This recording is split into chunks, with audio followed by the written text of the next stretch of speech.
Hello मित्रों, video में तमारुं स्वागत है। भाई और बहनना पवित्र प्रेमનું प्रतीक रक्षाबंधनના પર્વની દેશભરમાં ઉજવણી કરવામાં આવી રહી છે। ત્યારે અમદાવાદની સાબરમતી મધ્યસ્થ જેલમાં પણ રક્ષાબંધન પર્વની ઉજવણી કરાઈ। જેલમાં બંદીવાન કેદીઓને તેમની બહેનો રાખડી બાંધી શકે તે માટે જેલ પ્રશાસન દ્વારા ખાસ વ્યવસ્થા કરવામાં આવી હતી। વર્ષોથી જેલમાં બંધ કેદીઓને રાખડી બાંધવા માટે તેમની બહેનો જેલ પર પહોંચી હતી।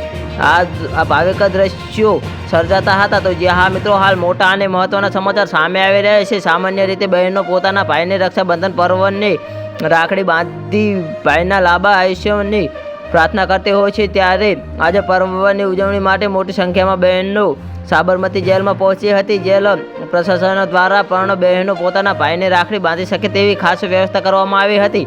જેલ પર જે બહેનોને ભાઈને રાખડી બાંધવાની હોય તેઓએ તેમનું નામ નોંધાવવાની પ્રક્રિયા કરી। ત્યારબાદ બહેનોએ માત્ર એક રાખડી અને 100 ગ્રામ મીઠાઈ લઈને જ જવાની સૂચના આપવામાં આવી રહી હતી। તો જે આ મિત્રો, હાલ મોટા અને મહત્વના સમાચાર સામે આવી રહ્યા છે।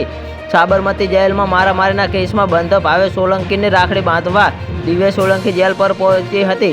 ભાઈ 1.5 વર્ષથી જેલમાં છે, જેને ઝડપથી જામીન મળી જાય તેવી પ્રાર્થના કરી જેલ પ્રશાસન દ્વારા રક્ષાબંધન પર્વની ઉજવણી કરી બહેનોને ભાઈઓને મળવાની વ્યવસ્થા કરી તે બદલ આભાર વ્યક્ત કરવામાં આવી રહ્યો છે। તો આવી જ એક બહેન હેતલ પટેલ પણ ભાઈ રાજેશ પટેલની રાખડી બાંધવા પહોંચી ત્યારે રડી પડી હતી।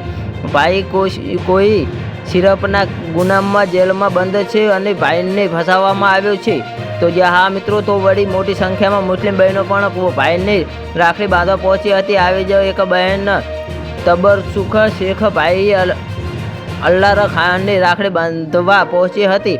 અલ્લાર ખાનને 2 નંબરના કેસમાં જેલમાં 2 વર્ષથી બંધ છે, જે ઝડપથી છૂટી જાય તેવી પ્રાર્થના સાથે તરબુ સુમયે પણ રક્ષાબંધનની પવિત્ર ઉજવણી કરી હતી। તો જે આ મિત્રો, અમારો વિડીયો કેવો લાગ્યો અમારી કોમેન્ટ બોક્સમાં જરૂરથી જણાવજો અને ચેનલ પર નવા હોય તો ચેનલને સબસ્ક્રાઈબ કરવાનું ના ભૂલતા। તો વિડીયો પૂરો જોવા બદલ તમારો ખૂબ ખૂબ આભાર।